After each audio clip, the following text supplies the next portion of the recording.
Welcome back to Maniacal Music Musings, everybody. The music podcast that everyone's a junkie for, I hope. I'm your host, Jeremy, the mad professor behind this masterpiece. I make time to listen to these albums for these episodes while I'm waiting for these bitches to get ready to do right. Some people call my life trash, but what am I going to do with a truckload of fake pussies? I damn well can't fuck them all. I tried. It doesn't work. But this isn't another love song to my fans. But what can I say to you except squeeze my balls and I'm yours, all my loyal viewers.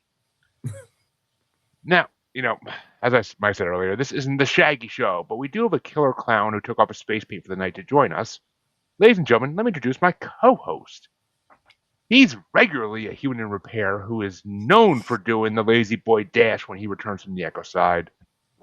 When the bailiff says everybody rise for the judge, he says, fuck that trash. I'm waiting to find out if I have to do right or not.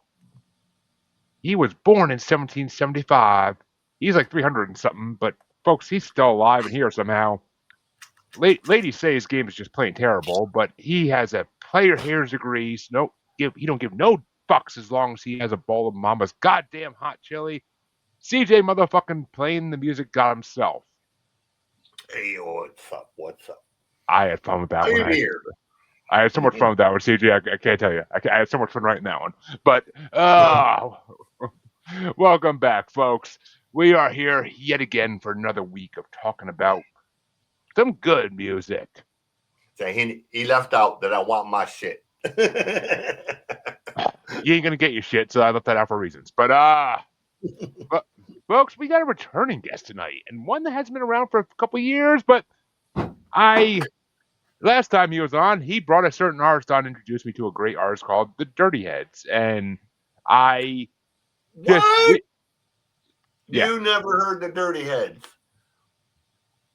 Does that really surprise you? Does it really? The amount of shit I haven't heard of that you brought in the show, dude. But I finally got through their whole discography. It's not long. I had mixed opinions about their discography, but I like a lot. I like most of it. There are certain eras that I didn't really enjoy them too much, but there's other eras that they're amazing. So the album you brought on is still the fucking best. I'm not gonna lie, but Midnight Control, I think it's called. Midnight Control. Yep. Yeah. But so as I'm going through this, I looked up and I'm like, who the hell brought this on the show? I know someone did. It wasn't me or Chansey. So I go back and I'm like, it was Gerard, right? So I'm like, all right, fuck. I see this guy on LinkedIn all the time. I gotta reach back out and get back on the show because it's been a long time. And he runs the Underground Music Collective, folks. Mr. Gerard Longo. You may remember that name if you've been a fan for a while, but he's back, and we're gonna talk more music. And I didn't bring the album I regret like last time, and Chancey's not here to bring the horrible fucking album he brought last time that I fucking never will forgive him for bringing. Never. And making me listen to that shit. In case you're wondering, CJ, it was Bass Nectar, however the fuck you say it. Mm-hmm. And like 5 of the songs were like the same song, but like remixes of the song. Yeah. If I recall correctly. It might not have been 5, but like there were a few tracks that were. Bass Nectar is kind of like just. It's kind of like Skrillex. It's just a long, droning ass fucking like one song fades into another. And you can listen to 37 songs and not realize it. Mm-hmm. You listen to even one. You just get lost in the beat, that's that EDM, that electronic world. You get lost in the beat, time passes by. I love Dirty Heads. In fact, one of the songs I just finished is a song called Island Girl, and it's heavily inspired by Dirty Heads and tribal seeds. So it is the exact kind of music that Dirty Heads do. It's a white boy goes to the Caribbean, falls in love, and it's Well, put it this way, folks. When Chancey brought that fucking Bass Nectar album, I usually put a preview of a song from the album in the episode before it gets to the point where we talk about it. I refused. That's the one time on this show I refused to put a sample of the music in. I literally recorded a separate thing of me saying, sorry folks, there's not gonna be no preview of this album. I'm saving your ears. You could thank me later. You hated it that much. I never let Chancey let that the fuck down. I never let him let that. Anytime he made fun of anything I brought up, I was like, Bass Nectar. And he was just like, yeah. And that wasn't even his nuclear option. He never even got a chance to bring his nuclear option on yet. So you don't want me to bring my nuclear option. I guarantee I don't. Because you and Chancey are both vicious when you want to bring something that's gonna fuck with everybody. So it's dude. I got this chick from Canada. She's a Native American rapper. My God, dude, she is. Didn't you send me her? I think you sent me like. I posted it to one day. That Michelle Cadro. Oh yeah. Dude, it is horrific. Okay, like I wouldn't torture terrorists in Guantanamo with this music. Okay, like it is fucking horrific. I mean, I don't know what Chancey had. I don't know what Chancey's nuclear option was. He never felt the need to unleash it on the show. Thank God. But I have one actually, but we'll save that for another day. Yeah. I don't even know if I do. There's not anything I've listened to that is that bad that I can't find something good about. I mean, I could. Actually, no. Actually, no. I almost brought some fuck with the options today, just based on the year, but I decided not to. But let's. So before we get started, Gerard, tell us what's going on with the collective. How's it been going in the last couple of years since we talked? I mean, it's been a great couple of years. 2025, I mean, we'll start there, was the best year of my life and the best year of UMC's life. Since we last spoke, a lot's happened. Of course, we're still based here in Nashville, traveling all over the place to different conferences, different festivals all over the place. Had a chance to go to Canada a couple times last year for different events. Had a chance to go to London. That was my first time overseas in June. Got to lead my branding workshop at South by Southwest last year. Looking forward to being in Austin again this year. And we're building a community. It's called The Underdogs, and you can learn more about it at umcworldwide.com/join. And basically what we're doing is we're an educational and multimedia platform serving independent artists, really bringing the artist development back into the industry.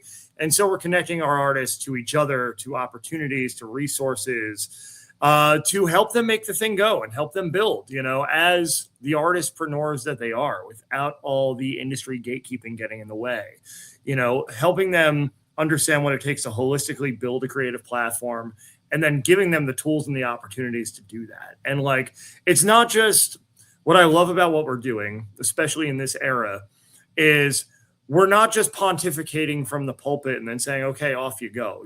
It's not like that internet guru thing where it's like, pay me a high ticket thing to get some coaching, and then we don't actually follow up and do anything for you. No, information has to come with service and has to come with opportunity. And that's what we're doing. So perfect example of this, I do consulting, and you could call it coaching. I hesitate to use that word because of the stigma of that word on the internet these days. But centered on branding and the creative journey itself and how to build your creative ecosystem and experiences within that. Well, then from there, what we do is we start lining you up with opportunities, including, at these different conferences that we've started going to over the past couple of years. So there's this one in New Orleans called NOLA MusicCon. It happens every October. I had a chance to speak there in 2024. 2025 comes back around. I'm speaking again, and had a chance to serve on the showcase committee as well. And so we brought a bunch of our artists with us. So we actually physically will get in our own cars, drive you to New Orleans from Nashville, and have this immersive experience, tapping in with these different ecosystems. And so I feel like what we're doing, it's finally found its stride. I've been at this for, it'll be 13 years in August now that we're in 2026, starting with my own podcast, of course, and then, continuing on as we've continued to develop and offer more things to our artists. And I really feel like we're hitting on something really important and something that's in need. And that's, the connection piece of this. And I think, I chose my album unintentionally, but I'm glad I chose this particular album because we're going to talk a lot about what's going on with technology as it relates to the creative, as it relates to the music industry right now. And the Spiritual Machines album that I chose from Our Lady Peace, partial spoiler, is, speaks to that, but speaks to that through the lens of the year 2000, which is interesting. But we'll get to that. But a lot of what's happening that I notice in the industry right now is in this age of AI and automation and over optimization is creatives just want to connect again and create together again. And there's this growing demand for like the human element of all of this to come back in the industry. And so what that means, because the traditional music industry is going in such a tech route, is to create an alternative that allows for that, right? And so I feel like we're at the forefront of that. And I'm super energized, and of course it's the start of the year, so there's always a little adrenaline boost that comes with January and fresh opportunities in the new year.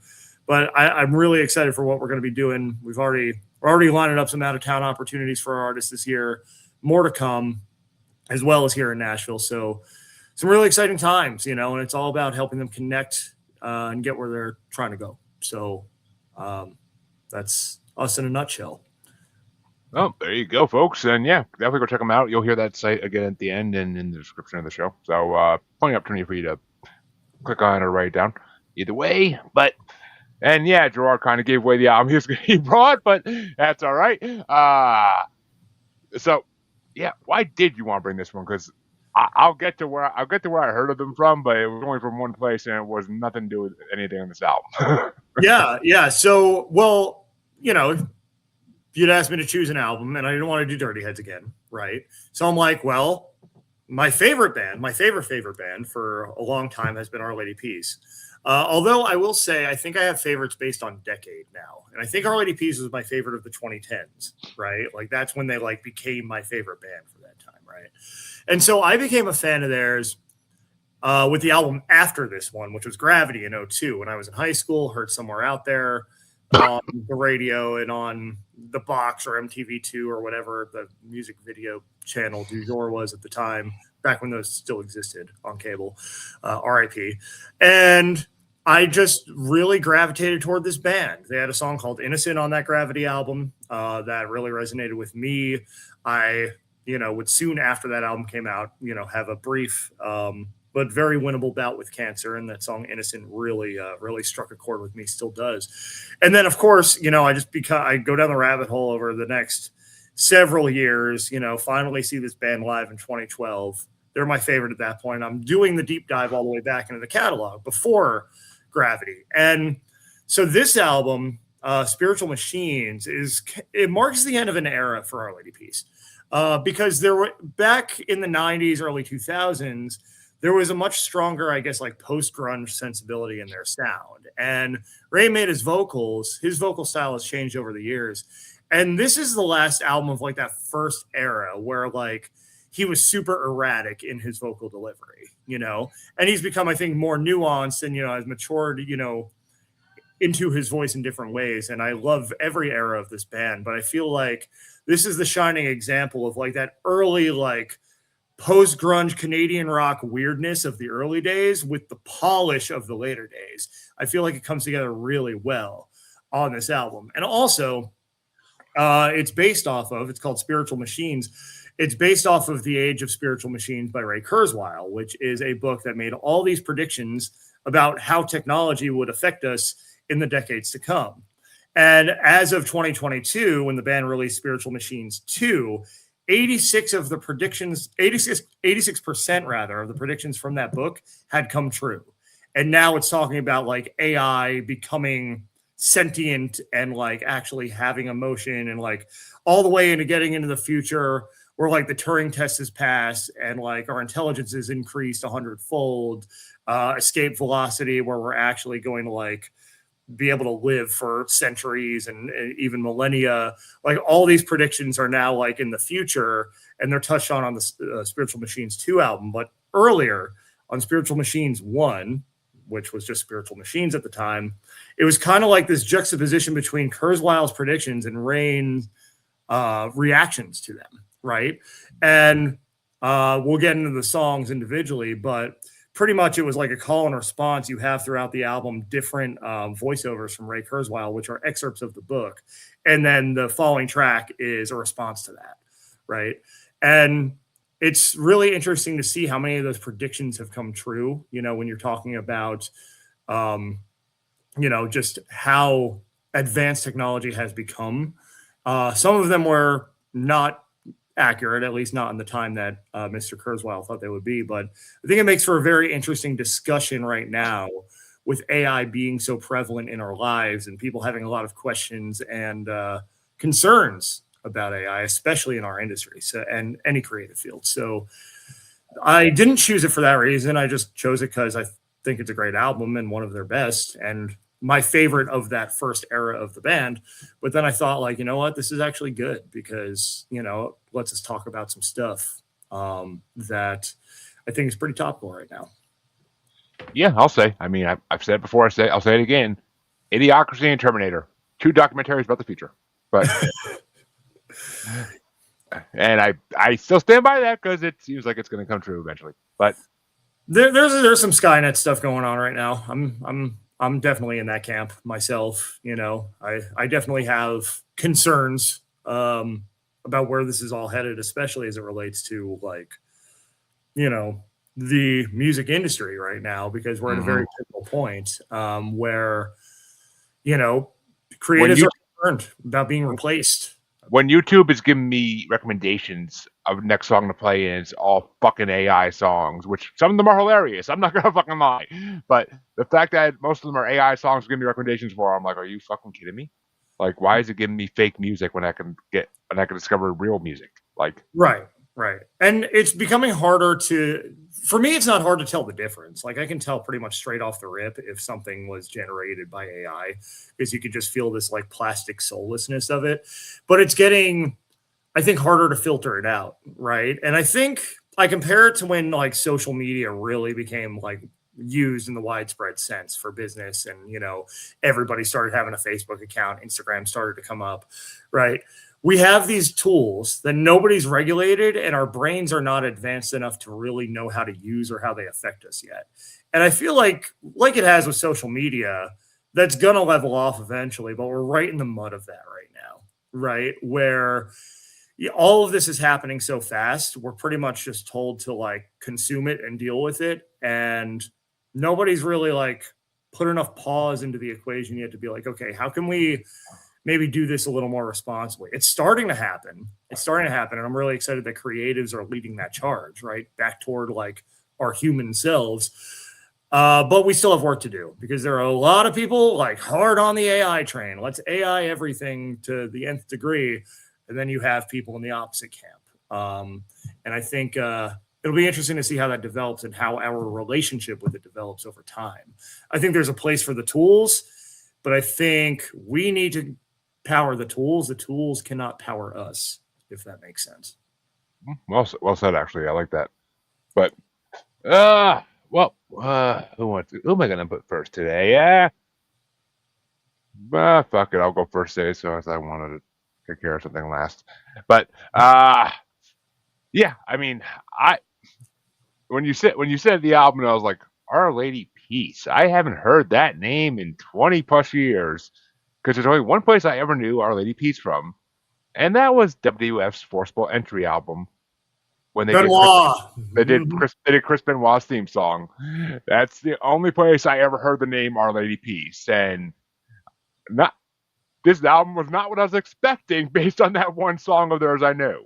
Right. So this album I was kind of mystified by in a way, and I mean, I'm not gonna say I love his singing style. I just don't. Like, I just can't get it. I can't get into his singing style. The music's not horrible. It's not amazing, but it's not horrible.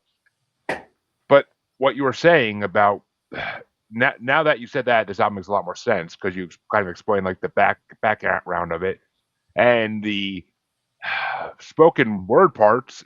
I like that aspect of it, though. I like that it kind of told the story of the whole album, and that. I mean, I was kind of grasping what it meant, but you just kind of like made it go full circle when you said that. I was like, oh, that makes so much, because I didn't look it up. So I was like, I have no fucking idea who the hell this arcade guy is. I have no idea like what they're trying to reference. And then, but definitely that all comes together now.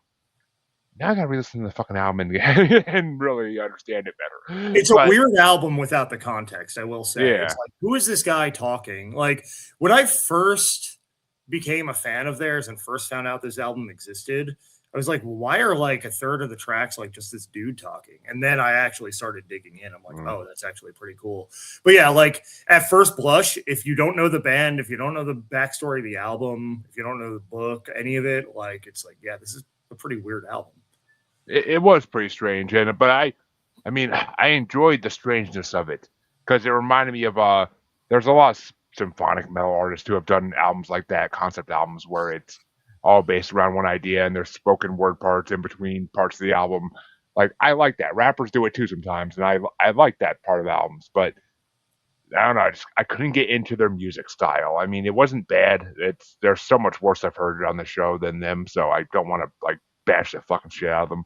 But it wasn't it wasn't a band that I want to check out everything else they've ever done like I did with Dirty Heads. It's like I'm like maybe I'll check them out someday if I get time. Like it's not like I'm gonna put them on a list to go check out. But now you say that I kind of want to check out the successor to this album too and see what because that's right. Talking about AI is like one of my fucking hot topics right now for conspiracy world, and conspiracy world and AI go together very well right now. So, I will say this: the successor, the sequel, sonically, absolutely nothing like this album, including his voice. His voice has really changed over time, and his singing style has really changed over time. The only thing that is like similar is Ray Kurzweil's voiceovers. So I'll give you that I'll give you that teaser. That honestly might be a good thing for me. I would have to hear it to know, but that honestly might be a good thing. But yeah, I mean overall not bad album. I got a few songs I picked out that I liked. I really would have to listen to it now and actually hear the theme to really like hear what each song's trying to tell you, and then I probably would like them a lot of them more based on the actual lyrics. But didn't have that going in, so I should have done my damn research. But CJ, what did you think of Our Lady Peace? There are three bands that I call the unholy trinity of the 90s. They are Sonic Youth, the Smashing Pukeheads, and Our Lady Peace. And I hate all three of them with a burning passion. They're terrible bands to me. I could not get through this record. I actually went to see another band. These guys were opening for them, and it made me want to leave the concert. They were terrible, and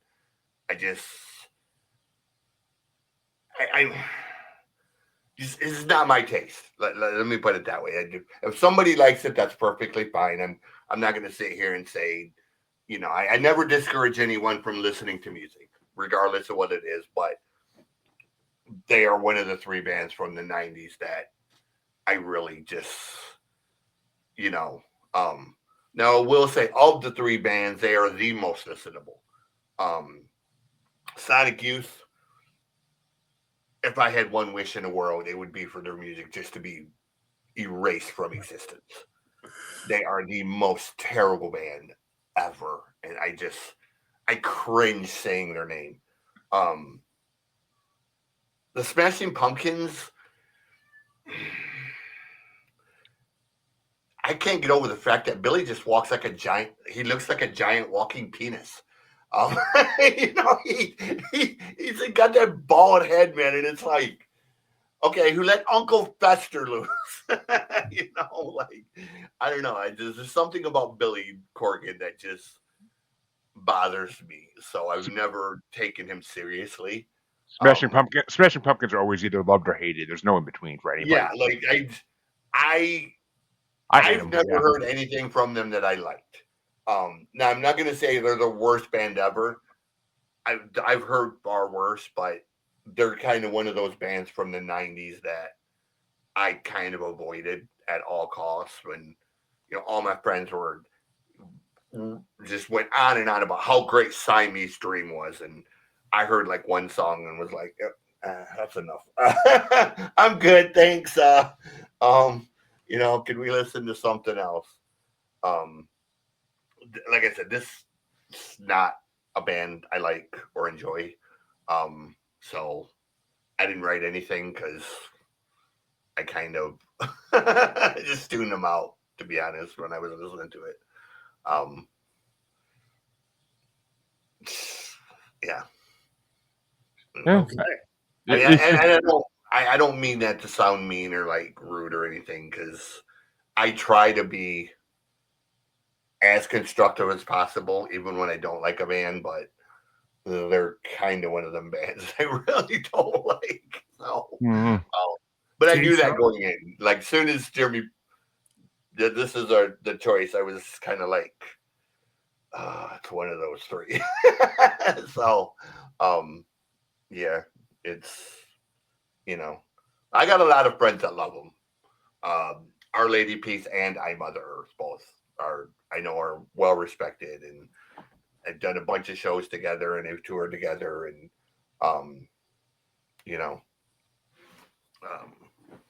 yeah, just not my taste personally. Yeah, So. I mean, I mean, maybe sure about Dirty Heads, but yeah, I mean, it's I mean, yeah, man, everybody's not like I've had plenty of bands and hear people brought on. I'm like, I got through the CD, but I didn't want to. But this one I wanted to get through because I wanted to hear the story more. That's what kept me going. I just their style is just not my style. Best way to put it. And I mean, I wouldn't say they're part of my. There's a lot of 90s bands I hate fucking more than them, so that's a lot. And I wouldn't say I hate them even. I just don't favor them. To each their own. Yeah, I have some interesting input on y'all's albums too. Oh, so. I'm sure you do. We'll get there. I mean, dude, like I said, they're not the worst band I've heard. They're just one of them bands from the 90s, and please take into account I am very much a child of the 70s and 80s. Mm-hmm. So I was raised on Southern rock and hair metal and punk rock. So there are a few bands from the 90s that I love and cherish highly. Mother Love Bone being at the top of that list. I was friends with Andrew before he sadly passed away. And then there are a few bands that I avoid at all costs. And this happens to be one of those. Had you brought Candlebox, Mother Love Bone, Mark Lanigan, we would have been, awesome. But yeah, it's not it. And see, sometimes when CG feels that way about one of these choices, I hear about it on Facebook or from him before. I did not hear shit about that before this time. So I was like, that was a complete shock to me. We never talked about Our Lady Peace before. Yeah, so. They're one of them bands that I don't get a chance to listen to a lot because they don't really get brought up a lot in my circles. Like I get a lot of other stuff, but I mean, I have friends who talk about I Mother Earth more than Our Lady Peace. And I know that's kind of weird because they're very close. They're very similar. They tour together a lot. They're associated together a lot, Yeah. Both Canadian stars. So it's kind of weird that friends do mention I Mother Earth a lot, but they really don't mention Our Lady Peace all that much. I have one friend who he's really obsessed with the band, but I don't talk to him as much, so it doesn't really get brought up. So they're not just somebody that I actually hear about like the Tragically Hip from Canada more than I hear about Our Lady Peace, oddly. So again, if you're watching the show, please listen to the record, make your own decisions. I'm not here to tell anyone not to listen to something, so please don't take it that way. I kind of just going to leave it at it. This is not to my personal taste, but I'm also not a Rolling Stones fan, so take that for what it is. I ain't their biggest fan, that's for damn sure. But I'm a fan of some of their shit. But so what were your top 5 tracks off this album there, Gerard? We'll see if you have my top and your top. Yeah. I know we had the same top track on the Dirty Heads album, and it was Indigo. So we'll see if the streak stays alive. My top track. Well, should I start with number 5 and work up? Yeah, build the suspense. Okay, so Made to Heal's number 5. I just think it's a really fun chorus to sing. And personally, I enjoy the singing style on this album. I just think it's unique and it's weird enough. And I mean, it's an evolution of the first couple records where it was very, very nasally and very much like, I would say more in that Smashing Pumpkins vein. I feel like, this album and the one before is where Rain started to really find his voice. Made to Heal is a fun one. I feel like Everyone's a Junkie. That's number 4 for me. Just that chorus, hits with this intensity. And I feel like there is just like this kind of like urgency to this album, as we're trying to figure out, where we stand in this age of the spiritual machines. And I feel like, that really bleeds through on that track. Middle of Yesterday comes in at number 3. Again, just a track that, just really, to me, hits hard. And I think we've all related to this song in a sense that like we've all woken up feeling like an asshole the next day after something. And that's pretty much what this song is about. Like, I'm going to apologize for this. I might not really mean it, but let's just get through it, kind of thing. And I think we've all had weak moments where we've been that person. And we've certainly all had moments where we've experienced that person from the other side. And neither one is particularly fun. I really like the lyric in the second verse, I'm an asshole and I'm ashamed. It's like, okay, yeah, I know what I did, and let's just try to move past it until the next time, right? In Repair is number 2. I really like the acoustic guitar layered in there. And this was a song that I felt was really poignant when COVID set in. I felt like there was just something about the eeriness of this track and the, I guess, lack of control, the powerlessness that we all felt collectively in that time. It felt like we had a lot of repair to do as a society at that point. And it felt like a song to me that just spoke to the moment. And it's also just a really great song to hear live. It's one of the ones from this record they do play live pretty regularly. And I believe, well, it was one of the singles. I don't know if it was the lead single, because again, this was before I officially became a fan. But, it's definitely one of the enduring favorites in the catalog in general and something that'll find its way into the live set. My number 1, though, on this album, and number 1 with a bullet, I think it's one of the best songs in the catalog, is If You Believe. And I just, to me, in my opinion, if you were to put great alternative rock song in the dictionary, this song would be next to it. I love it. Again, it just kind of jumps in, with this firepower, and the song itself thematically. And the reason why I find this especially relevant now is because this song was written in response to Ray Kurzweil's predictions and the idea that the machines would catch up to us. And this song is the counter to that on the album that says, no, there's something that the machines don't have, and it's what's within us, and they never will. And so if that message resonates with you, this song, I have a feeling will as well. So If You Believe, it's one of my favorite songs in the catalog. I would say top 3 for sure. And, especially now, I find it's more relevant than ever. So, again, number 5, Made to Heal. Number 4, Everyone's a Junkie. Number 3 is Middle of Yesterday. Number 2 is In Repair. Number 1 is If You Believe. Well, we did match on 1. It was number 1 though, but we did match. Right. We did match on 1. So the streak lives, kind of. There were 3 songs I really pulled off this album that I enjoyed.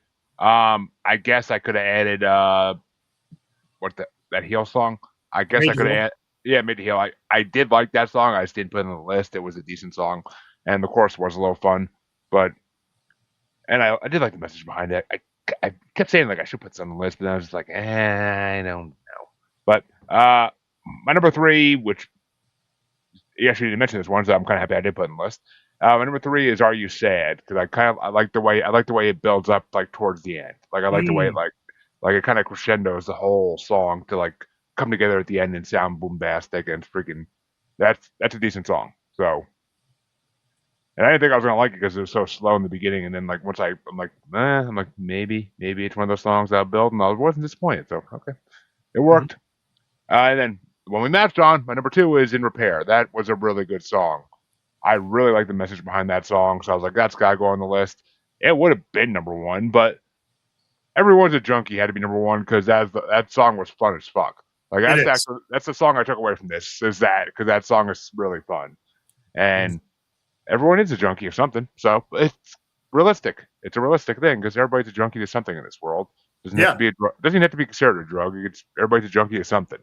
So, and I think also relevant too in this day and age because a lot of those addictions have to do with technology and attention and fame, and we all have our addictions and our vices that, if we're not careful, can take hold. Yep. I mean, hell, social media junkies are a real thing. I'm a podcaster. I kind of have to be one by nature. I don't want to be. But, yeah. No, I totally. Forced into a world you want to be in. And, well, I know CJ doesn't even have a list, so I'm not going to bother asking. But, right. Yeah. Okay. That's all. So, we'll jump right in.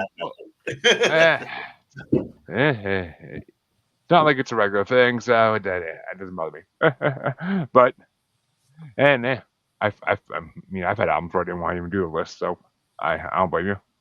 I think I did that for Bass Nectar. I think I literally had like one song, and I was like, the rest of these are garbage.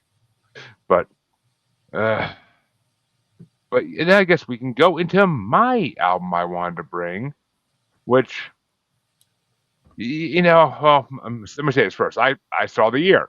I saw that 1999. I was like, ooh, like I had high hopes. I'm like, I gotta look at a list of albums from that year because I feel like that was a good year. I was in fifth, sixth grade that year, and I feel like it was a really good year for music.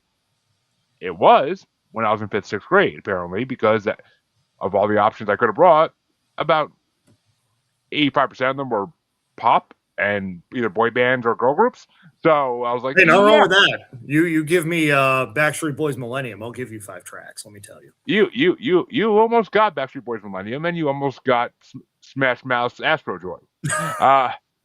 Because that was my first concert actually was Smash Mouth in 6th grade. So I almost fucking brought that just for some nostalgia and some Shrek nostalgia. But and you also almost got Millennium.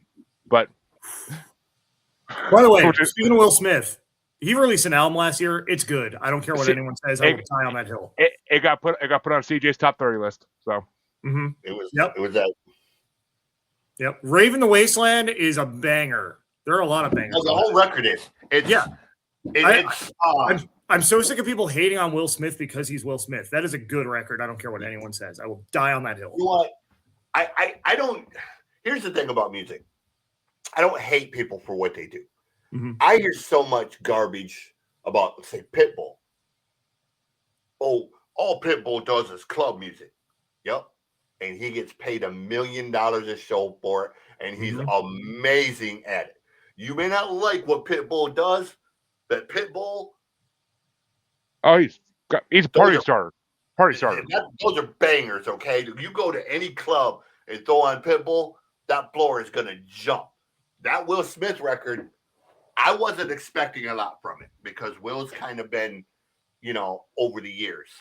But like right from the very beginning with the barbershop one, you could tell like Will had an attitude. Will had something to prove.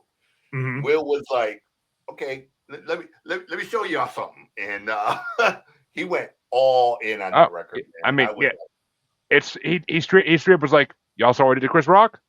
Listen to this now. It's like I mean, it was you could tell Will had something to prove. Yeah, that track with Joyner Lucas, Tantrum, like he goes hard on that one. I mean, the more inspirational stuff like Work of Art and You Can Make It, like there's a lot of depth to that record, and there are a lot of dynamic shifts, and people need to give it a chance. I actually haven't listened to it yet because I've been waiting for it to get brought in the show. I keep hoping someone will bring it on the show eventually. I'll bring it in. I've been waiting for you. I've been waiting for you too. But dude, what I bring is all based on what the guest. I know. Something that's similar era, similar style, or at least relative to it. We haven't been rap heavy on this show in the last couple months. I know that, but I'm not going to bring my creator if the guest brings like Our Lady Peace because obviously But as I was saying, like there was a lot of different options, and CJ's on this because the last thing you almost got instead of what I brought, you almost got War. So that would have been fun. That would have been fun. Fucking gimmick bands. You almost got gimmick bands.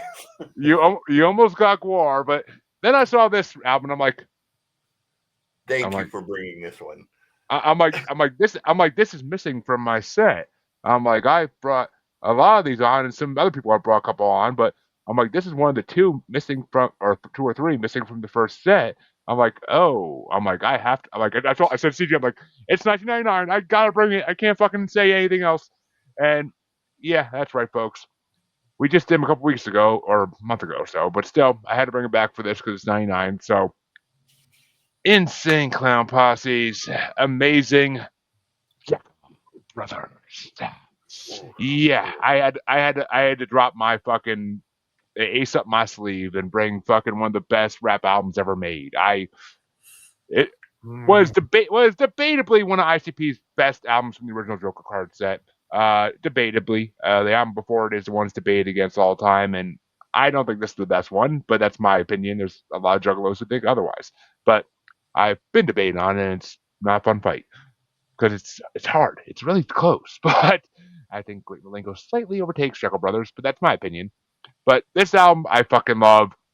These are some of the first ICP tracks I ever heard when I got into them, and like this album just goes hard. It always goes hard. I can listen to it every day, all day, and not get tired of it. Not get tired of the skits. Not get tired of the fucking songs. Like ICP got fresh off of Disney fucking around them, off the WWF fucking around them, and this album is just pure anger at the world coming out, and is fucking magnificent.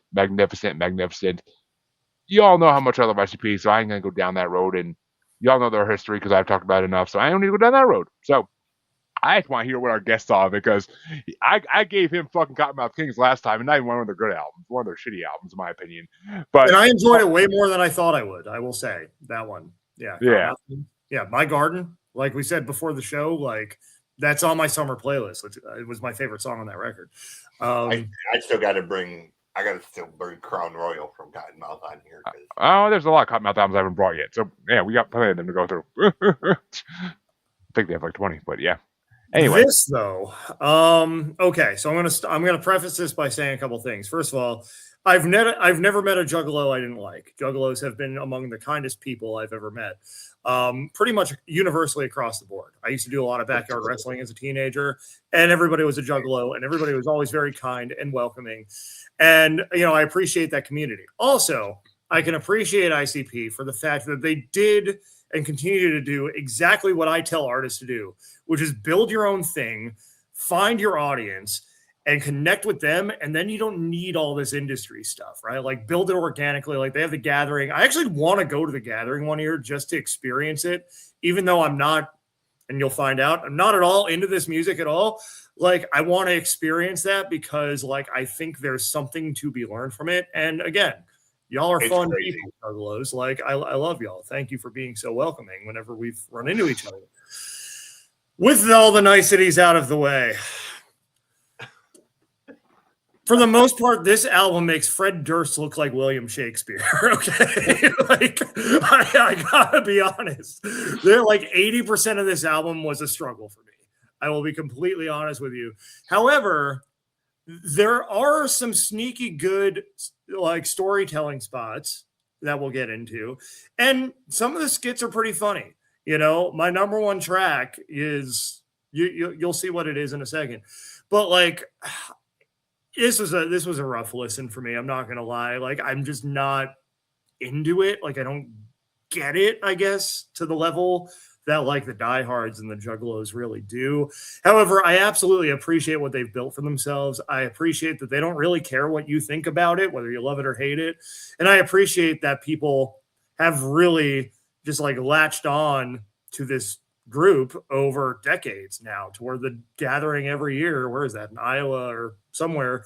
Like they just moved it again because they keep getting kicked out of places. Oh, well, but yeah, I mean, but it's completely on brand for them to get kicked out of places. So like, even so, like they're doing their thing as only they can. Like, I really appreciate that. I I could not get into the, like, I don't think I'd ever listen to this album in public because I wouldn't want anyone making like any like calls concerned about me or my behavior. You're talking someone who's blessed his album in his car and at workplaces for the last 15 years. So yeah. I mean, that's fair. And again, to each his own. Like there's way worse albums than this. There's hardcore albums out there that make this sound tame as shit. So yeah. Maybe I just haven't like worked out that muscle enough to really like. Yeah, you got to work out the attitude that all jugglers have that we don't give a fuck what anybody thinks. That's the muscle you got to work. That not giving. I admire that. And like, you know, I really, again, I appreciate it. I say this all with love, but like, it's personally not my thing. But with that said, I listen to at least part of every song, and I have a top 5. I do. So for anything top 5, I can give it to you. Well, that's good, but I'm glad you're actually ready to get top 5 out of it. I honestly wasn't sure which way you were going to go with it. I'm like, he's either going to love it or he's going to like bear it. I'm like, yeah. I mean, I didn't love it. I will say that. I definitely did not love it. However, there were some interesting moments on it, and there were some moments that I thought, like, you know, like if they were to take a more like serious tone in their music, like that does come through, you know, like my number 3 song that I'm looking at on my list right now. But let's start with number 5, Echo Side. Well, before you do that, I'm gonna let CJ give his review of Jeckel Brothers. I know he's a juggler from way back, but we never talked Jeckel Brothers. I wouldn't call myself a juggalo so much as I have an appreciation for what they do. You know, as a guy who grew up in the era of Andrew Dice Clay and George Carlin and, you know, Sam Kinison, as the son of a truck driver, lowbrow humor is kind of my thing. So, you know, I love a good dick joke or a good that's what she said or whatever. You know, I am 55 going on 12. So I can appreciate kind of what they do. I've met them, hung out with them. They're actually good guys, but, you know, like what he said, you know, love them or hate them, they found their niche. They found what they do, and they have ran with it. Tom McDonald, love him or hate him, has found his audience and has ran with it. A lot of the same audience, but yes. But I don't know if I'd say that, but you know, Dax has found his audience. Madchild found his audience. You know, these are people that, you know, it's kind of a limited thing, but they have. Well, Madchild's created their own little universe. Madchild and Breville are juggalos. I mean, that's why some members got big. Madchild is kind of gone across a few because he changed with Adam Calhoun and working with Tom McDonald and working with ICP and working with Tech Nine. He's kind of brought all of those audiences into his own little space. Yeah, he expanded his outreach a lot. You know, I've said this, and I think Gerard will agree with me. I've had this discussion about Tom McDonald. Well, you know, Tom only does this, and this. Tom may only do this, and this. But this man is selling 40,000 physical copies out of his living room. Love that man or hate that man, there are major label artists who are not selling 40,000 physical copies. Mm-hmm. So look at that man, see what he's doing, and figure out how that can apply to you. Mm-hmm. Because 40,000 physical copies at almost $20 a pop, run the numbers, that's a lot of money. Yes, it is. That is a lot of money. It's a lot more money than most artists are making, realistically. So I'm not saying you got to be like Tom McDonald. I'm just saying study that business model, study what he's doing on the business side of it, and see what part of that you can apply to your own, whether you're a musician or not, you know, what part of that can you use to further you along the path to making money? Because, you know, I know a lot of major label artists. As I've stated before, I promoted Jelly Roll shows back in 2004 when he first got out of federal prison, when him and Haystack and Smo and David Ray still had CWB. You know, I knew Jelly was going to blow up. I didn't think it was going to be in country, but I always knew personality-wise, Jelly was always going to be a major star. Mm-hmm. I interviewed Creed Fisher back when he was still working at the golf course when he did Tequila and Tacos. I knew Creed was going to blow up, and I promoted the hell out of him. Cole Wetzel. I'm sorry, Cole Wetzel. I interviewed Creed way back before Creed blew up. You know, I got a whole ton of people that I have promoted years before they blew up because I knew personality-wise, music-wise, they had a plan and they stuck to that plan. ICP is an example. You know, Mm-hmm. You make a plan, you stick to it, you find your audience, and forget the rest. Yeah, forget the rest. It will pay for itself. Mm-hmm. ICP, love them or hate them, mm-hmm. have turned what they've done into a successful wrestling promotion, a successful yearly festival, multiple tours throughout the year that include the Big Ballers thing, the Hella Wicked, the Christmas thing. I mean, they do multiple things throughout the year that it's nothing but money. They've Mm-hmm. paid for their parents' houses. They put their kids through college. You know, they have Alex Abizzi who runs it off for them. Mm-hmm. You know, I mean, love or hate these guys, they don't give a shit because they're getting paid. Mm-hmm. I've been to the gathering a bunch of times, mainly to see other people or because friends were playing. But it is its own little ecosphere of, carnival rides and food stands and wrestling promotions. And for them to pull this off year after year after year, if you've never promoted a concert or a tour or a festival of any kind, you don't understand the work, manpower, and logistics that go into something like this. Even more impressive that they've done it for decades with little to absolutely no mainstream support. Exactly. Yep. It should be studied. Like, it absolutely should be studied. And look, me not loving this album or not loving their music has nothing to do with the fact that I respect the hell out of what they've done. Right, exactly. Oh, yeah. Oh, yeah. And I mean, they literally tell you right in their book what they did. They literally tell you word for word everything they did in their book and how they got there. Like, they're not keeping secrets. They're fucking, we didn't know it would work. We just fucking did it. Mm-hmm. Yeah. I mean, I'll be the first to say, I'm not a fan of the Stones. Hey, but 60 years as a band speaks for itself. Mm-hmm. Respect. I don't have to like your music. 60 years is 60 years. Name another band that has essentially been the same group of guys for 60 years, continuous, without long breaks and all of that. Not a major ZZ Top band. But again, same three guys essentially for 50 plus years. Mm-hmm. You can't name another band that's essentially the same core guys from A to Z, because bands change constantly over time, moving parts. And for three guys to stay together for 50 plus years and just continue to be successful, hey, love them or hate them, it works. It works, and it's an anomaly in the music business.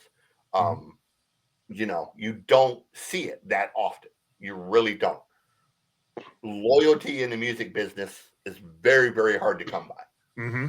So to find a group of guys that you can stand to be around for 10 plus years, let alone 50 plus years, that speaks for itself. Absolutely. It does.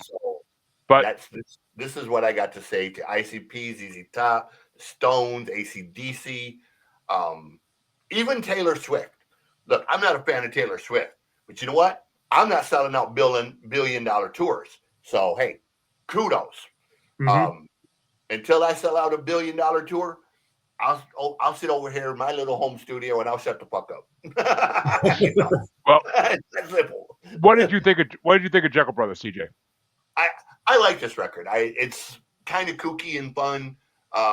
There's a few songs on it I really don't care about, but there's a few songs on it that kind of make me chuckle and sing along. I have half a dozen favorites off it. The rest, yeah, it could have been an EP to me. Seriously, like there's like 6 songs that are super good, and then there's like half a dozen songs that they were coming off.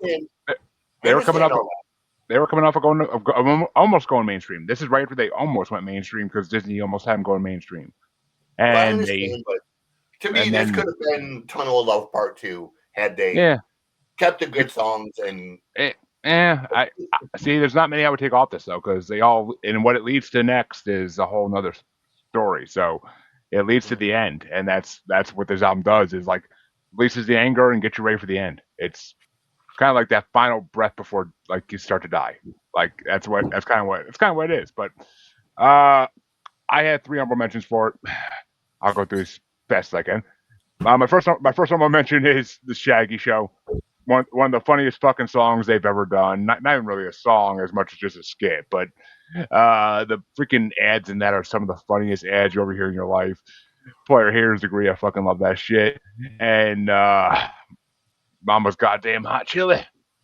Cook a hog's ass in a spoonful. I fucking love that shit. Like that's always made me laugh my ass off. Mhm. I want my shit is one of my other honorable mentions. It's one of the first ICP songs I ever heard. And like it just drew me into them so much that they're doing like these elaborate stories for their raps. Like there's so much detail put into this, and just they make it funny. I walked across enemy lines with my Mac 10. They didn't have that back then. Like it's just like it's 2 friends in a room like fucking around. It's not even like they're really trying to do a song. How you gonna come in my shit and ruin my shit? But my last honorable mention is another love song because I love when they do their love ballads. Like it's always hilarious the way they fucking do them. And this one, and there's a video to go with this one. That's the great part. There's a video to go with this one. I remember seeing that on the box in middle school, the music video channel. That was actually my introduction to ICP, aside from WWF. Oh yeah, that's it. Yeah, yep. And this was after Vince McMahon fucked them over, so they were pissed. My number 5 is Mad Professor. Because it's just such a great, it's kind of like almost an origin story of them in a way, but it's like also just a fun ass song. You want my couch?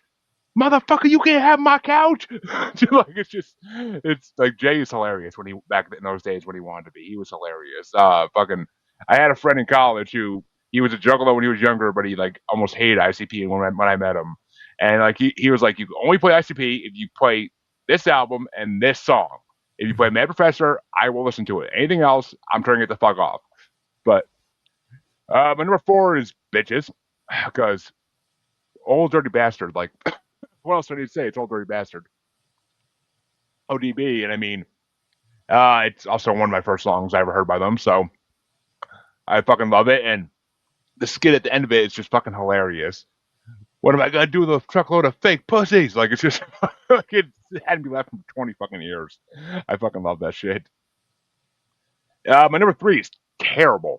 That the anger in that song is I love songs that speak truths, but just without the anger about the truth. And Terrible is one of the truest songs in the world. It's still happening to this day where people are all worked up over stupid shit when they don't even see what's really going on behind the curtain because they're distracting you with what you're angry about. Mm-hmm. Like, you won't recall because Michael Jackson just squeezed up on a little kid's balls. Like, exactly. That's in the media, and you're not paying attention to what's happening over here. Mm-hmm. And, even like the whole heroin in a shotgun hero was made like shit, but no one gives a fuck about Eazy-E dying of AIDS. Like, it's true. That's exactly what happened. Even though it wasn't heroin in a shotgun, it was Courtney Love in a shotgun, but we won't go into that. But I love how they play off like that shit. Like it's just like they speak so much truth in this era of their music and certain songs. Mm-hmm.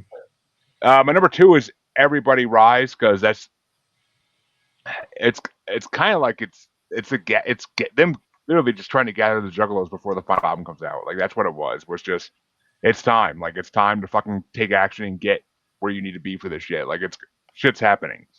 They made it bigger than it what ended up being, but still, I appreciate the effort. And I love the fucking line in that "fuck Gene Simmons, you make me sick." Psycho Circus, you stole my shit, because that was right after they released Psycho Circus in '98. So, and it was kind of funny, but and my number one, 20 years ago, this would not be my number one for any fucking thing in the world, but it's become a favorite of mine over time, and that's Echo Side, because I like the mythology and lore behind religion, and Echo Side is a very like the story of Satan, basically. Like it's fucking Echo Side is dark but it's got an amazing freaking beat to it. It's got an amazing chorus to it and background singing. Like it's mystical in a way almost. Like it makes you feel like something special. And then like the end of it, when it kind of like breaks down into that last song, is like haunting in ways. Paradise Lost, like it kind of reminds me of Paradise Lost, which I love that fucking story. I love that book. So like it reminds me of that shit. So I don't know. I love this album. These songs would have been completely different on my list 20 years ago. I could have made this list so much longer, but I was trying to like at least keep it somewhat reasonable because I can't put that. I can't put everything on. But I figured when you guys brought up songs, I could talk about the other ones anyway. So it works.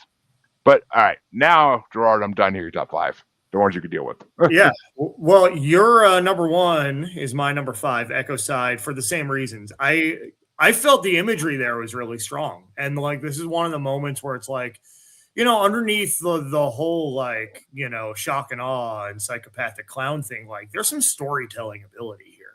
There really is. And I felt like this was really a good shining example of that. I really appreciated that. And it was a welcome thing, I think, on this record. Number 4, to keep with that idea, at least of imagery and storytelling, Play With Me.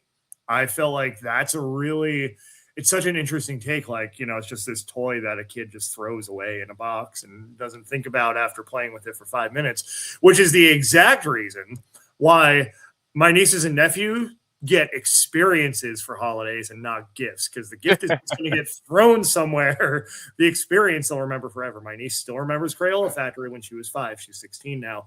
So yeah, I actually like that one. Actually kind of resonated with me. So see, it's not and I mean it's I do love that song. It's a good song. It's fucking reminiscent of like almost like Toy Story if it was told from the side of like Sid's Toys.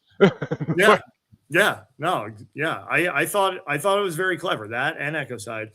Nothing's Left is my number 3. Again, just like there's some depth here. There's some depth to ICP that I don't think they get credit for sometimes. And that's a great example of it, where it's like, we've exhausted every single thing that we can, and this is the album closer. It's like, what's left to do now? Absolutely nothing, and yeah, I mean, I think you have to listen to it. Like, I did not do it justice in that description, but like, I think you really have to listen to it to get a sense. But like, it just like, this is the end of everything, right? And I feel like they did a really good job illustrating that again. That's imagery. Exactly what they're. I mean, that's exactly what they're saying, because it was the 5th of 6 Joker cards, and everybody knew that when this album came out. So all the Juggalos, like with their draws drop, like, what the fuck's the 6th gonna be? Like, it's right. Like, in the afterlife or something. In a way, actually, in a way, it kind of is, yeah. So yeah, Nothing's Left. I thought that was strong. Terrible, number 2. And yeah, again, a lot of depth there, and like they hit on some pretty serious things here. And again, not something that like at first blush you would think of ICP for, but they did a really good job here of highlighting the issues of the time and how we are distracted even today in 2026 from the actual issues in favor of Travis and Taylor getting married, for example, the modern day interpretation of that, right? So yeah, I felt like Terrible. That was one of the stronger efforts here on the album. And then my number 1, it's The Shaggy Show. I gotta say, like, I was really entertained by The Shaggy Show, and I love when Snoop comes in, and I love that Snoop just went for it. At that point in his career, that was, I think, when Snoop Dogg really started to just like branch out, past like, his persona from earlier in the 90s, right? And he started to diversify just, his approach to fame and artistry, right? And it's really refreshing to see Snoop show up on this album. But aside from that, just the humor here, I think, is really on the money. It's funny because you hear the mention in the Shaggy Show like about Violent J's panic attack. It actually happened on like a live stage, and he started smoking weed after this because of a doctor recommended to him like just smoke weed, and like so he started smoking weed, and that's actually how he ended up meeting Snoop. Was after at some festival or something that they were performing at, like he smoked with them, and actually it might have even honestly been Woodstock '99. I'm not sure. It could have been, but because they did perform there, but the Juggalos kind of destroyed that whole thing. But yeah, they performed there. It's down in records. Yeah, so Limp Bizkit gets blamed for that, but so you're saying the Juggalos had a much larger hand in that. That whole thing was a shit show from the beginning. Oh, the whole thing was. I mean, there's a documentary out about it now. The whole thing was a disaster piece, but. It's funny you mentioned Fred Durst though, because later on, about 15 years later, Shaggy 2 Dope was drunk at a show, and he thought that Fred Durst was like wanted to wrestle with him, so he went out and like went to like do a fake wrestling dropkick on him, and like he accidentally hit him. And it's funny. That just got brought up because ICP versus Gwar just was the latest Hot Ones episode, and. I guess Gwar was at that show too, and like the one guy's like, yeah, he's like, I was just standing there backstage, and all of a sudden you drop kick Fred Durst like right in front of me. I was like, oh, how all these circles meet in one place and just happen to see shit. I think I saw that. I think Shaggy was like, yeah, I was an idiot. I don't know what I was doing when I tried. He made it on one. He's like, I was shit faced. He's like, I assumed if I went to drop kick him and fake it, like he would want to wrestle and like we'd make a show of it. He's like, I was just drunk as fuck at that point. Yeah. I don't think he drinks anymore, but because he's gotten way more active on social media in the last few years and shit. But well, CJ, what are your top 5? Let's see if you got any originals. Number 5, I got Everybody Rise. Number 4, I got Bitches. Love the circus music on that one. I really do. I have Fuck the World. That is so overplayed and overloved by Juggalos. I couldn't put it on my list. Like it's just, it's an amazing song. Number 2, I Want My Shit. But number 1 for me, you guys talked about it. It's kind of part 2 to the toy box from Riddlebox. Yeah, it is. Is Play With Me, because it really is kind of this. I mean, it's a storytelling song, but it's. At the same time, it's kind of spooky and creepy, but it's funny at the same time, And it's really kind of the book I'm writing. It's kind of almost the style that I'm using. Yes, it's horror based, but there's this sort of sense of humor to it. There's this, sardonic sort of twisted sense of humor. Like if Ryan Reynolds was in the Texas Chainsaw Massacre, is kind of sort of the style, I've always had a special like little place in my heart for Play With Me, because musically it's a cool song too. I mean, it has Mikey Clark did a really good job with the effects and the little background noises and all that kind of shit. It's an audio engineer like perfection. It really is. Mikey Clark is literally one of the best things that happened to rap in the 90s.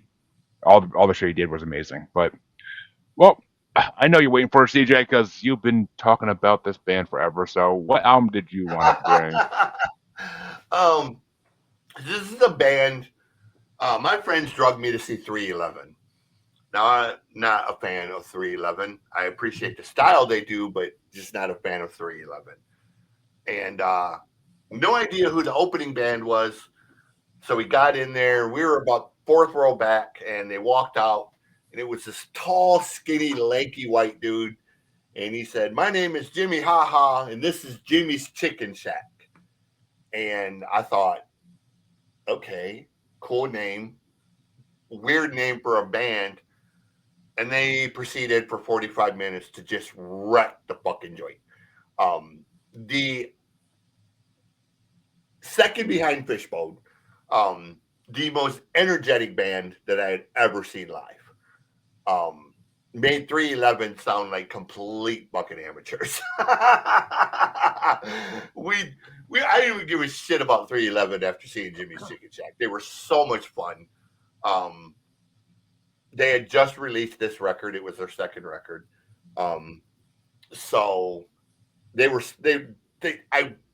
I've loved this band ever since. They're one of them bands where they're kind of tongue in cheek, but at the same time they have a lot of different influences. So I brought Jimmy's Chicken Shack. It's their second record called Bring Your Own Stereo.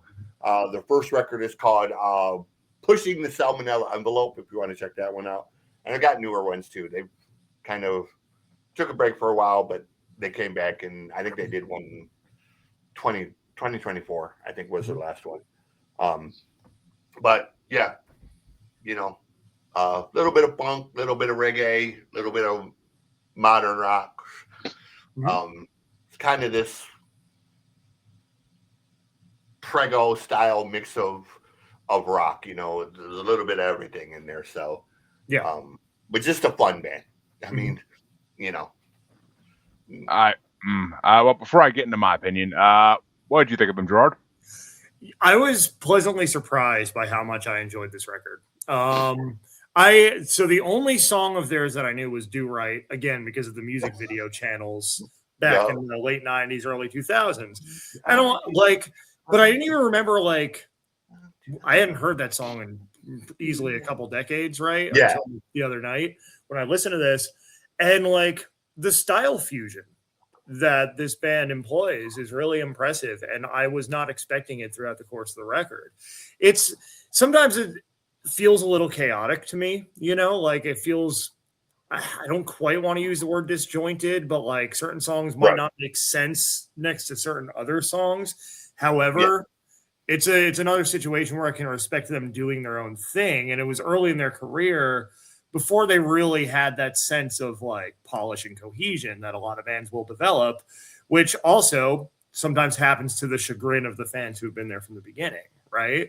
All that to say, I did enjoy this record, and there were some moments on it that really took me by surprise in a good way that I was not expecting, from the same band that put out Do Right. The same band that, we'll get into my top 5 because I do have a top 5 for this in a little bit, but I didn't know really what to expect because I only knew of that one song that I hadn't heard in easily 20 years or so. But I could definitely see myself doing a deeper dive on these guys. And I did see in my research that they actually are touring the Northeast in a few months this spring. So there's that. If you're up there, I think Pittsburgh, Maryland, they got a few dates.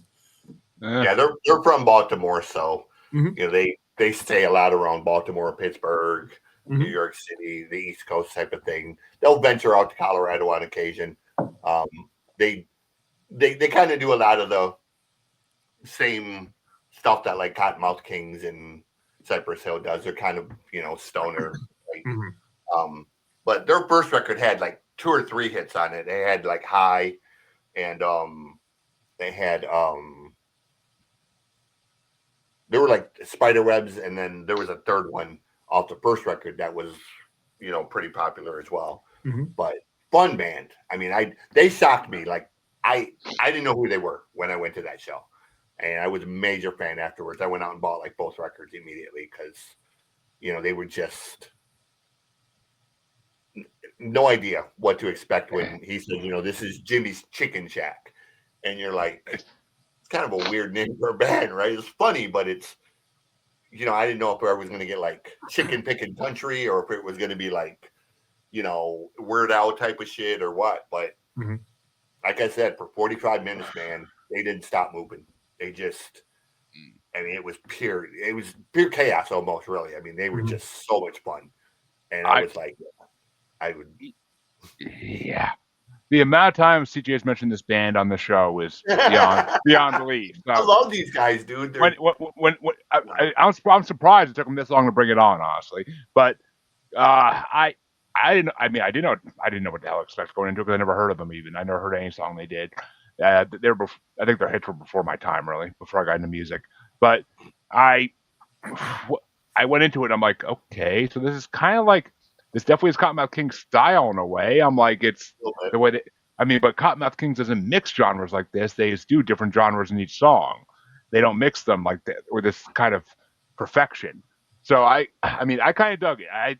There were some ska elements in there, and I'm not the biggest fan of ska by any means. I mean, I think I like one Mighty Mighty Boss Tone song, and that's it that everybody likes. But other than that, like it's just I overall enjoyed the album. I mean, I'm not gonna say I loved every song, but there are definitely songs I loved. I got top 5 without issue, and um, but I do respect what they did because without them existing, bands like Dog Fashion Disco would never have existed because there never would have been the niche groups that love that mixture of music styles.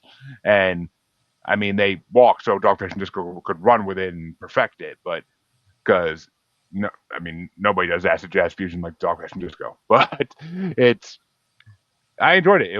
It's a fun. I feel like it's one of those bands you'd have to see live to really like love, and then once you see them live, I'm sure like you're obsessed. But I'll just guarantee you, you see them live, you will not walk away. You won't walk away not happy. Like yeah, when you listen to reggae, reggae makes you happy. Reggae makes you want to move, and it has that kind of vibe to them yeah. live. Like, they're just fun. They don't take themselves seriously. They just get up there to kind of rock out and jump around and have fun. And you gotta love a tall, skinny white boy with dreadlocks named Jimmy Haha. I mean, it's You just do. the imagery in and of itself is. I mean, I'm honestly surprised.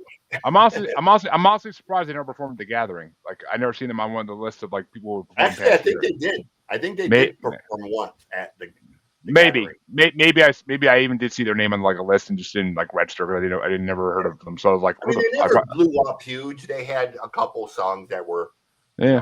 medium Well, hits, but that's kind of thing with all three. That's kind of thing with all three bands tonight. They all kind of found their niche groups and like they stuck with them. But I mean, overall, it was a good CD. I enjoyed it. I'm not gonna complain. There's far worse that could have been brought on. That CJ has brought on. At least it's not that fucking group when the Rebel was on. Jesus Christ! But the what?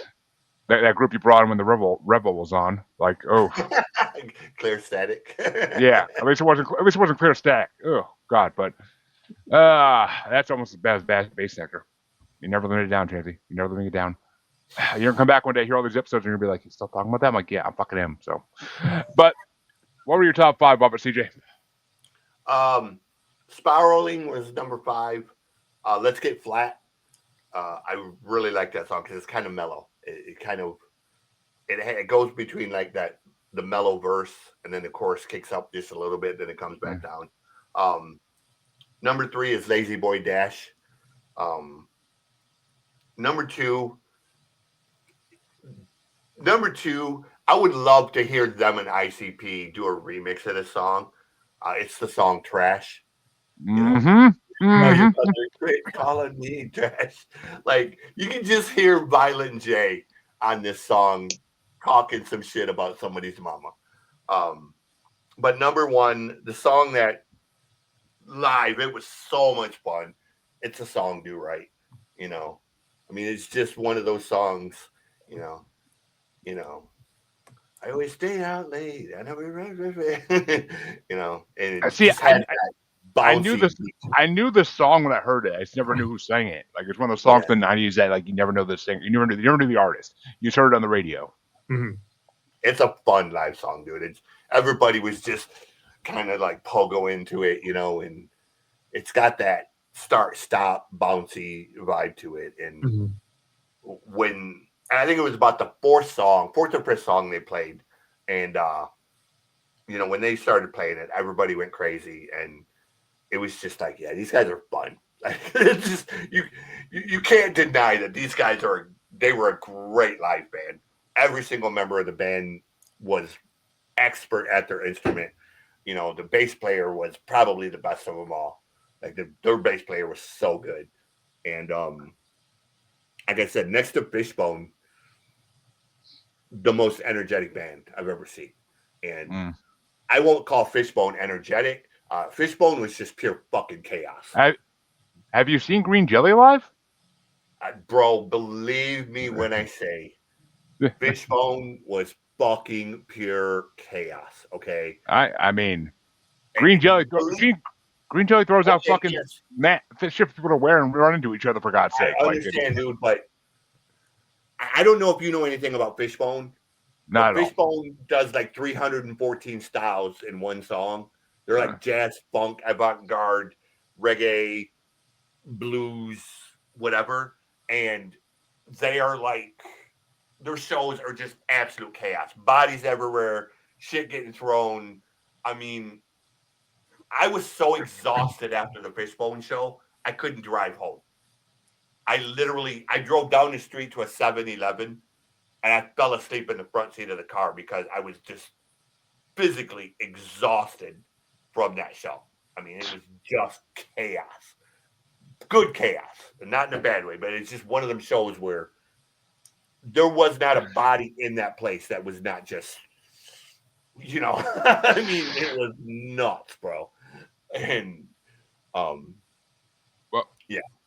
Well, Gerard, what were your top 5? So I had Do Right on my list at number 5, but then you mentioned Trash, CJ, and I think that gets the edge over Do Right. There's so many songs on this album that like there's this rawness, like this just raw honesty, but they bring it all together with a style that's uniquely them. And I felt like Trash is one of those songs, right? Where like, and there are a lot of moments on this album too that you can't quite like fit into a box genre wise, you know, and you see all the directions that they could go musically from there, right? And so like Trash, you know, that's a song that brings that to mind. I had Face It at number 4. And like all these songs, you know, I enjoy for the reason that like I didn't really know what to expect, right? And it just brought something to the table. Like it's kind of that late 90s alt rock, and you definitely hear the reggae and the ska influence. You know, you hear all these different things going on here, right? Lazy Boy Dash I had at number 3. Fill in the Blank at number 2. And my number 1 was Let's Get Flat. I really... just something about the dynamics of that song really stood out to me. And again, like of all the unexpected moments on this album, that one was probably the one I was least expecting, but the one that kept me hooked the most. So that's number 1. But overall, like a really interesting genre meld. And again, you know, in certain respects, it did feel like a little bit of a chaotic album to me, but I kind of feel like maybe that was the point, you know, and it reminds me. You know, we've talked about Dirty Heads a lot on this episode and the previous one. It reminds me a bit of their first album, Any Port in a Storm. Yeah. Where you had like 23 tracks, and some of them like like there were a lot of tracks that were like complete left turns on that album. They did a cover of what's that Coldplay song, Viva La Vida? They did, yeah. Which makes absolutely no sense next to a song like Hip Hop Misfits. But then, like, over time, what you saw was them refine, you know, their genre melding ability to where they can go in any direction at any time. And I feel like these guys also have that ability to where it's like there's so many influences at play here that musically they can choose their own adventure, and the fans get to do that with them. And so that's what I think. I'll definitely, I think, be doing a deeper dive because I appreciated this album, you know. Even for the chaotic moments, I felt like it was very tastefully done. It definitely, yeah. I mean, yeah. I had Do Right number 5. It was a good song. It was a good song, but it definitely was my favorite. Lazy Boy Dash number 4. That I love that song. That song is. I love the musical style in that song. It's fucking amazing. My number 3 was Waiting. That was a really, really fun song. But my top 2 really are the ones that blew me away. The first song that really blew me away was my number 2, which is Ooh, or Oh, however you say it. Like that one just was so much fucking fun. I always headbanging to it at work and shit while I was listening to it. And then my number one had to be fucking trash because I mean I didn't even think of like Bob and Jay and that shit. Like I was thinking like there are so many artists I know that could rule.